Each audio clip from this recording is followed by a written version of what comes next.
வெள்ளையா வர வரைக்கும் நம்ம வேஸ்ட் பண்ணணும். இப்போ இதை க்ளீன் பண்ணிட்டேன். இப்போ இது நடந்துட்டு இருக்கு. அது எப்படி நடந்துருக்குன்னா இப்போ பார்த்தீங்கன்னா ஃபில்ட்ரேஷன் இது இப்போ க்ளீன் ஆயிடுச்சு. ஓகே.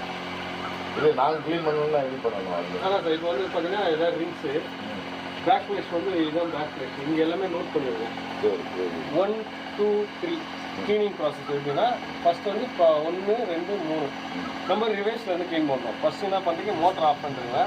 ஆஃப் பண்ணிவிட்டு இப்போ நான் பண்ணுறேன், நீங்கள் அதுமாதிரி பண்ணாதீங்க. இல்லை வாலில் சுவிட்சு போடுங்க. ஃபஸ்ட்டு பேக் பிளேஸில் பண்ணணும். இது பேக் பிளேஸ். மோட்டர் ஆஃப் பண்ணிட்டு இதை மாற்றிட்டு மறுபடியும் ஆன் பண்ணணும். சரி. ஃபஸ்ட்டு இதுலேருந்து இதில் கொண்டு வரணும். இல்லை இங்கே தான் எப்பவுமே இருக்கும். இதான் ரெகுலர். சரி. க்ளீன் பண்ணுறதுக்கு நீங்கள் ஃபஸ்ட்டு பேக் வைஸ் ஆகிக்கணும். சரி சரி. அது வந்து இப்படி தான் கொண்டு வரணும். ஆமாம், எப்படி கிளாக்ஸ் மோட்டர் ஆஃப் பண்ணிட்டு பண்ணுங்கள். மோட்டர் ஆஃப் பண்ணிட்டு ஆன் பண்ணுங்கள். ஒரு டைமில் கை வைக்கும் போது மோட்டர் ஆஃப்ல இருக்கும். Okay right. இந்த தண்ணி பார்த்தீங்கன்னா நம்ம இப்போ வெள்ளையாக வருது. ஆமாம் ஆமாம். இது அழுக்காக இருந்ததுன்னா அது அப்படியே மஞ்சள் கலரில் காஃபி கலரில் தண்ணி போகும். சரி சரி. மறுபடியும் அதே பொசிஷனுக்கு கொண்டு வந்துடணும். அது வந்து ரிங்ஸ் மாற்றணும். இதுலேருந்து 3வது மாற்றணும். சரி. இப்போ க்ளீனிங் ப்ராசஸ் போயிட்டு இருக்குது. சரி சரி. இருக்கிற அழுக்கெல்லாம் வெளியே வரும். ஓகே.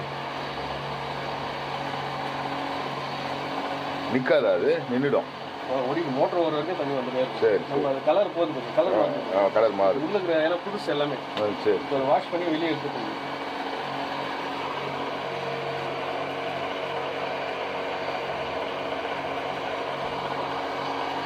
இது அப்படியே தான் இருக்குமா? இதில் நம்ம ஒரு 10 கிலோ சால்ட்டு எப்பவுமே போட்டு ஒரு ஃபில் பண்ணி வச்சுக்கணும் தண்ணி. சரி சரி சரி. 10 கிலோ சால்ட்டு எது? கல் உப்பு போடணும். கல் உப்பு. கல் உப்பு.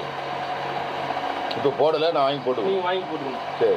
அது இன்னைக்கே வாங்கி போட்டுட்டோம் இல்லையா? இப்போ நாளைக்கு இப்போ நாளைக்கு க்ளீன் பண்ண போது நீங்கள் வாங்கி போட்டால் போதும். ரைட். சரி. எப்பவுமே அதில் உப்பு இருக்கணும்ட்டு இல்லை. இல்லை சார், உள்ள இருக்கிற கார்பன்லாம் வெளியே வருது. அந்த அழுக்கெல்லாம் ஃப்ரெஷ் பண்ணி